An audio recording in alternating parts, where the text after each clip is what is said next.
প্রকৃতি ছাড়া আমরা এক মুহূর্তও বাঁচতে পারি না। অথচ দেখুন মানুষ কত নিষ্ঠুর। উন্নয়নের নাম করে আমরা প্রতিনিয়ত বন উজাড় করে যাচ্ছি।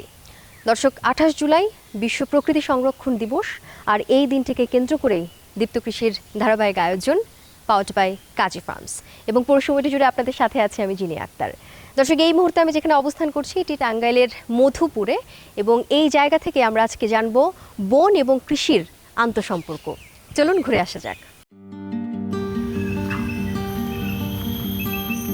সবুজের বিস্তীর্ণ চাদরে মোড়ানো মধুপুর জাতীয় উদ্যান বাংলাদেশের প্রাচীনতম শালবনগুলোর অন্যতম, যেখানে প্রকৃতি আজও তার নিজস্ব ছন্দে বেঁচে আছে।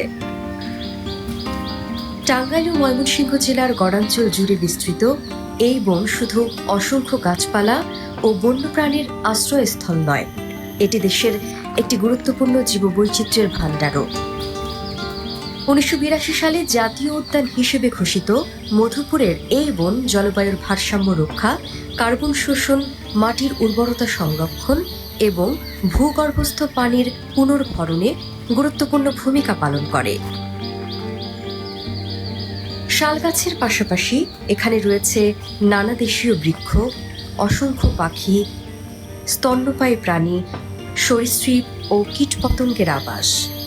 প্রকৃতির এই অনন্য বাস্তুতন্ত্র শুধু পরিবেশের জন্য নয়, বননির্ভর মানুষের জীবন ও সংস্কৃতিরও অবিচ্ছেদ্য অংশ। তাই মধুপুর জাতীয় উদ্যান কেবল একটি বন নয়, এটি প্রকৃতি, জীববৈচিত্র্য এবং মানুষের সহাবস্থানের এক মূল্যবান উত্তরাধিকার। কয়েক পুরুষ থেকেই কৃষিকাজ করি এবং মধুপুরের বনের পাশেই আমাদের বাড়িঘর।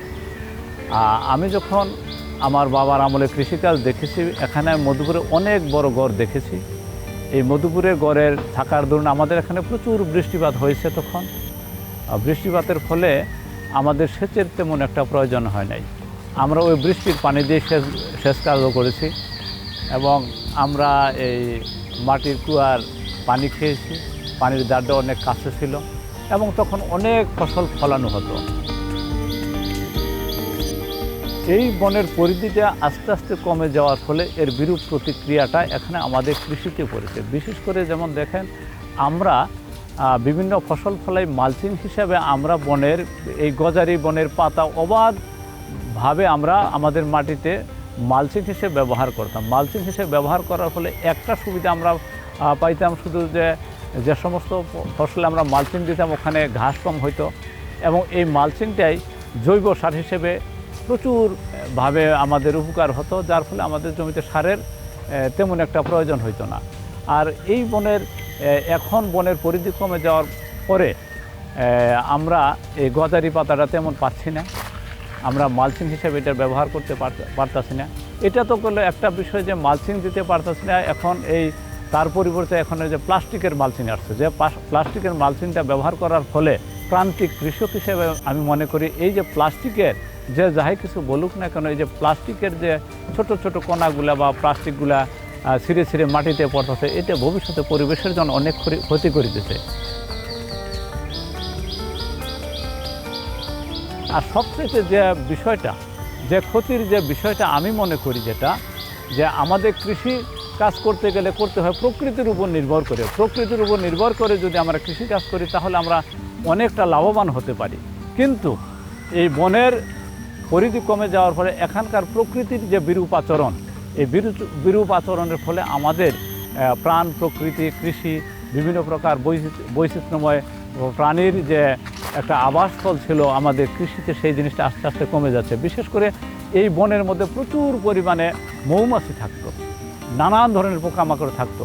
এই মৌমাছি আমাদের ফসলের পরাগায়নে অনেক সহযোগিতা করত।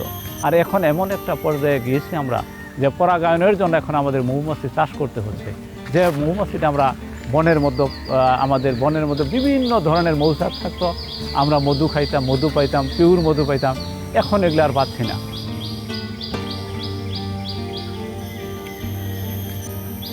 এই বনের মধ্যে বিভিন্ন ধরনের উদ্ভিদ থাকতো, যে উদ্ভিদগুলো আমরা নানান ধরনের কৃষিকাজ সহ আমাদের বাড়িঘর নির্মাণের কাজে ব্যবহার করতাম। তাছাড়া এই বনের মধ্যে ছিল হাজারো প্রজাতির ভেষজ গাছ, ওষুধি গাছ, যে গাছগুলা বিশেষ করে মানুষের জন্য সবচাইতে বড় উপকারী যে জিনিসগুলো ত্রিফলা, আমলকি, হর্তকি, বহেরা, নিম, অর্জুন, এই সমস্ত জিনিসগুলো একটা বিশাল সমাহার ছিল।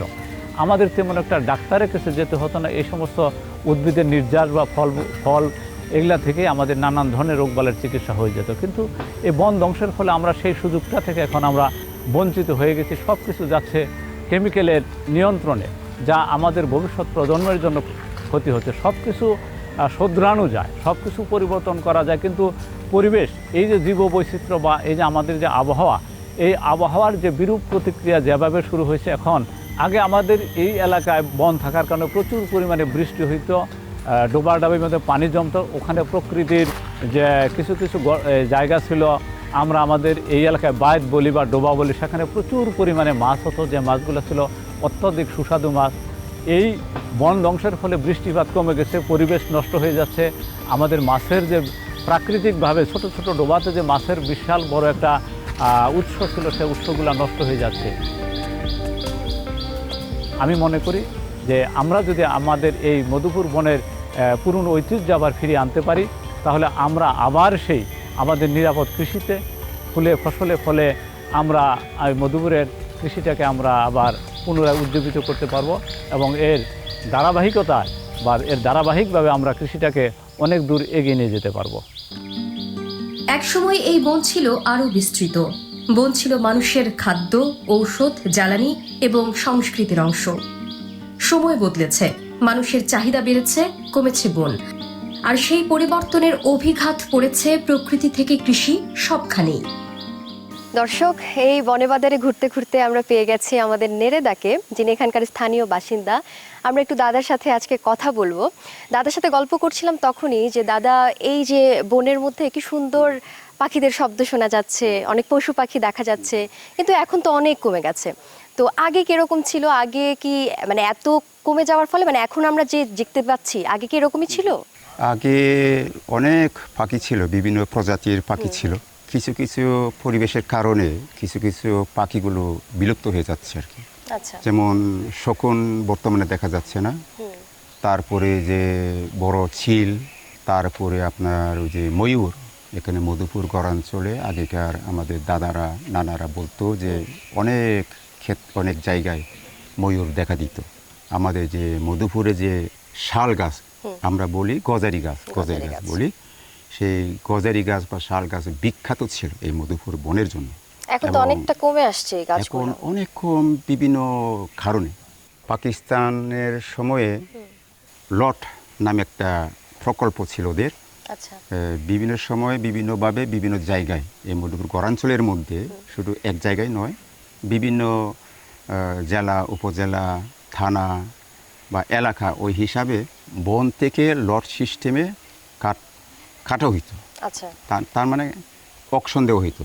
যারা খাট ব্যবসায়ী তারা অকশন নিত, এবং এই অকশনের সময় অসাধু বন কর্মকর্তা এবং অসাধু যারা খাট ব্যবসায়ী, তারা খুব ব্যবসা লাভের জন্য আরো যত বেশি খাটিয়ে তারা যে লট, যে একটা একরের মধ্যে যে সুনির্দিষ্ট যে জায়গা, ওখান থেকে গাছ কর্তন করার পরেও তারা এই যে অন্য জায়গা থেকে গাছ এনে তারা বন নষ্ট করত। এইভাবে বন নষ্ট এবং ধ্বংস। এই মধুপুরের বনেও বাঘ থাকত। বাঘ সন্ধ্যার সময় এমন গর্জন দিত, ডাকতো। এখন তো আর এই দেখা পাওয়া যায় না। এখন একদমই বাঘও নাই, বাঘের ডাকও শোনা যায় না। এখন বর্তমান প্রজন্ম তারা বলতেই পারবে না যে বাঘের ডাক কেমন, কীরকম শব্দ। দাদা, গাড়িতে যখন আসছিলাম তখন দেখলাম যে রাস্তার মধ্যে অনেক বানর ছোটাছুটি করছে আর কি। তো এখন কি মানে একটু কমই দেখতে পাচ্ছি, কি আগে কি তুলনামূলক বেশি ছিল? আর কি কি প্রজাতির ছিল? আসলে অনেক রকমই মনে হয় থাকার কথা। আপনি যে বানর দেখছেন রাস্তায় আসার পথে, এগুলো তো স্বাস্থ্যও নাই। আচ্ছা। খুব হ্যাংলা, কারণ খাদ্যের অভাবে এখন বানরগুলো স্বাস্থ্য নাই। আগেকার সময়ে যে এক একটা বানরের দলের মধ্যে যে 2 থেকে 250 থেকে 300 এরকম ছিল। তাহলে তো এখন অনেকটা কমে গেছে। এবং হৃষ্টপুষ্ট ছিল, বানরগুলো মোটা তাজা এরকম ছিল। কিন্তু ইদানিং বানরের স্বাস্থ্য একদম নাই, হ্যাংলা পাতলা এরকম, মানে খাদ্য নাই। বনজ যে বনের মধ্যে যে গাছগাছড়ার যে গাছে যে ফলমূল, এই সমস্ত ফলমূল তো এখন নাই, ফলের গাছ নাই।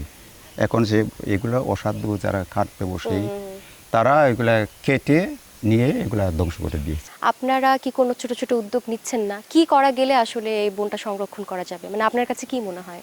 বাংলাদেশ স্বাধীন হওয়ার পরে যে বন যে নষ্ট হয়ে গেছে পাকিস্তান বিরোধে, তো এরপরে বাংলাদেশ সরকার যথেষ্ট উদ্যোগ নেওয়া হচ্ছে, কিন্তু এই উদ্যোগের মধ্যে গাছালি যেমন বৃক্ষরোপণ অভিযান যেটা সরকার নেওয়া হচ্ছে, কিছু কিছু ক্ষেত্রে আমাদের লক্ষণীয় হইল যেমন ওই পরীক্ষা নিরীক্ষা ছাড়া যে বিদেশি গাছ লাগানো, এতেও আমাদের যথেষ্ট ক্ষতি হওয়ার সম্ভাবনা এবং ক্ষতি হচ্ছে। যেমন আমি বলবো যেমন সাদা গাছ আমরা বলি ম্যালেরিয়া গাছ, আরেকটা হলো আকাশমণি গাছ।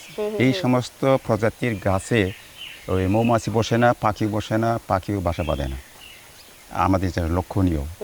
এবং যারা পরিবেশবাদী তারাও বলছে এটা আমাদের জন্য, আমাদের দেশের জন্য খুব ক্ষতিকারক। এবং ওই যে সাদা ম্যালেরিয়া গাছ এটা কিন্তু যথেষ্ট পরিমাণে পানি সংগ্রহ করে।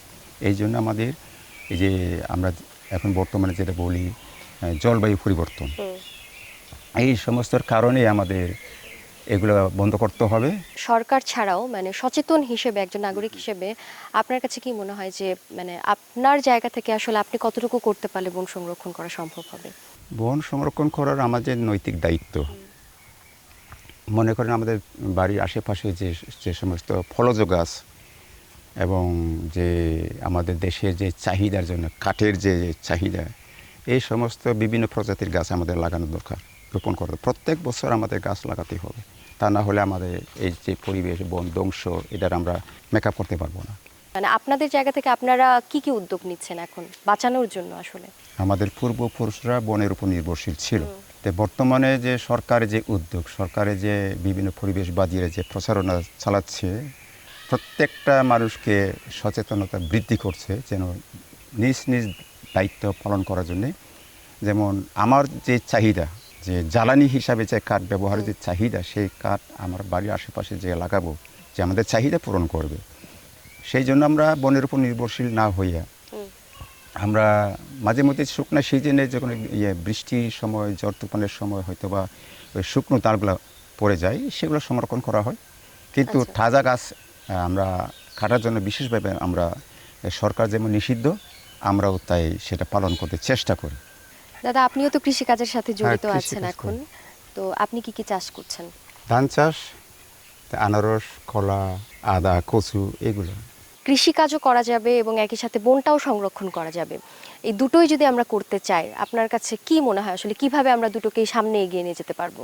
আমাদের যে পরিবেশ রক্ষার জন্য এবং বন রক্ষার জন্য যে আমাদের পাশাপাশি যে কৃষির সাথে আমাদের পাশাপাশি দেশকে রক্ষা করার জন্য, পরিবেশকে রক্ষা করার জন্যে আমাদের বাড়ির আশেপাশে এবং কৃষি জমির আশেপাশে যেখানে পাক পাওয়া যায়, জমি থাকে, ওই সমস্ত জায়গায় আমাদের অবশ্যই বৃক্ষরোপণ করতে হবে। অবশ্যই আমাদের রক্ষা করতে হবে, তা না হলে আমাদের এই পরিবেশ রক্ষা করতে পারবো না।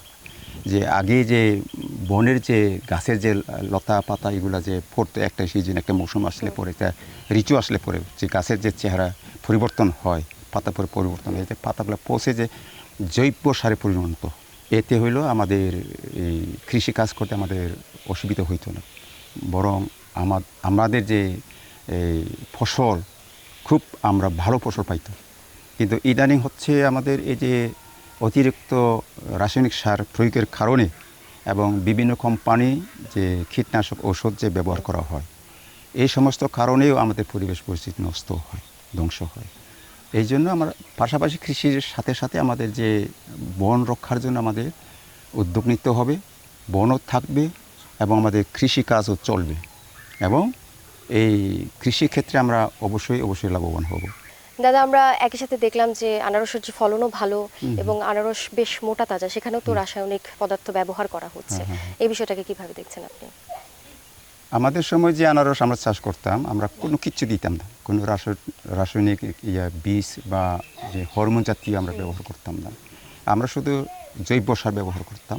তাতে হলো আনারস খুব মিষ্টি ছিল, হ্যাঁ, খাইতে খুব মজা লাগতো।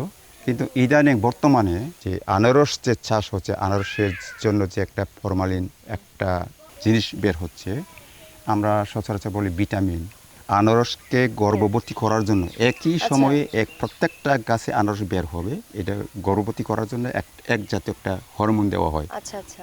এটা 1 মাসের মধ্যে বের হবে, বের হওয়ার 1 মাস পরে আবার মোটা তাজা করার জন্য, ফল বড় হওয়ার জন্য, বৃদ্ধি হওয়ার জন্য আরেক প্রায় 2-3 ধাপে আর কি দেয়। রাসায়নিক এটাকে পদার্থ ব্যবহার করা হচ্ছে। 3বার 4বার দেওয়া হবে, সেটা ফল বড় হবে। আচ্ছা। ফল বড় হওয়ার আগে, যেমন পরিপক্ক হওয়ার আগে আবার সেটা কালারিং করার জন্য, ফলকে রং করার জন্য তারা মেডিসিন দেয়।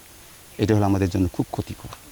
সেই ফল খাওয়ার পরে মিষ্টি লাগে না, এই ফলের যে খসখস শব্দ হয় খাওয়ার পরে, এবং এটা খাওয়ার পরে আমাদের জন্য আর কি বিশেষভাবে স্বাস্থ্যের জন্য ক্ষতি হওয়ার জন্য সম্ভাবনা, পরিবেশের জন্য ক্ষতিকর। ঠিক আছে দাদা, আপনাকে অনেক অনেক ধন্যবাদ, আপনি আমাদেরকে সময় দিলেন।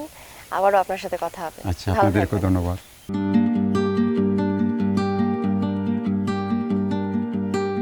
আমি যখন পেপার পত্রিকাতে দেখি, তখন হলো যে দেখি যে মানুষ বাঁচার ওষুধ বানায় কেমিক্যাল দেওয়া, তারা কাঁচামাল পায় না। এই জন্যই আমার এই উদ্যোগে আমি এখানে আমি 10 বিঘা জমিতে ওষুধি বাগান সৃজন করেছি। এই বাগান দেখে আপনারা হয়তো খুশি হবেন, এখানে 650 প্রজাতির উপরে আমার এই প্রজাতি লেখা আছে। যেমন এই যে বাসক, আজকে আমরা বন রক্ষা করার জন্য লাগে, এই বাসক এখন হাজার হাজার টন দরকার, ফার্মাসিউটিক্যাল ইন্ডাস্ট্রি এটা দরকার। এটা আমরা জঙ্গলেও লাগাইতে পারি। এখন জঙ্গলের সাইডে যে কোনো জায়গায়, ব্যাগান জায়গায় আপনারা এটা লাগাইতে পারেন। হ্যাঁ, তারপর হলো যে এই যে আছে এটা কেইকলা, হ্যাঁ কেইকলা, এটা হলো বিশল্যকরলি, এই জাতীয় বহুত ওষুধ আমি গাছ লাগাইছি, প্রচুর দরকার বাংলাদেশে এইসব গাছপালার। এটা হলো যে কাতিলা গম, এই গাছটার নাম কাতিলা গম। হ্যাঁ, এটার ডাটা দিয়ে আমরা কাতিলা গম তৈরি করি। এটা এটা হলো ধরেন আপনার এই গাছটা দেখতেছেন, এটা হলো অশোক গাছ। অশোক গাছের এই ছাল দিয়ে এটার পানি গরম করে এটা মেয়েদের জ্বরে গঠিত বহুত চিকিৎসা করা হয় এই ইটা দিয়ে। আপনারা যদি প্রকৃতিরে ভালোবাসেন এবং প্রকৃতি দিবস যদি পালন করতে চান, আমার মনে হয় প্রত্যেকটা মানুষকেই গাছপালার দিকে আপনারা লাগেন। ওষুধি গাছ আছে, ফলের গাছ আছে, টিম্বার আছে, বিভিন্ন গাছ আছে, আপনারা লাগাবেন। আপনার বাসায় জায়গা না থাকলে আপনি পড়শি একজনকে এনকারেজ করবেন যে তুমি এই গাছটা লাগাও, বা আপনি কিনে দিলেন 10টা গাছ, সে লাগাবি। এখন এইরকম প্রত্যেকটা মানুষ যদি আমরা এই কাজটা করি, তাহলে আমার মনে হয় যে আমাদের এই প্রকৃতি দিবস সার্থকতা হবে, এবং আমরা প্রকৃতিরে ভালোবাসি, এবং প্রকৃতি আমাদের জন্য যা করে আমরা প্রকৃতিরে সাহায্য না করে প্রকৃতি আমাদেরকে সাহায্য করবে না। এই জন্য যে প্রকৃতিরে ভালোবাসতে গেলে আপনার গাছকে ভালোবাসতে হবে। গাছকে ঘরে বসে ভালোবাসলে চলবে না, আপনার কার্যকারিতা দেখাইতে হবে।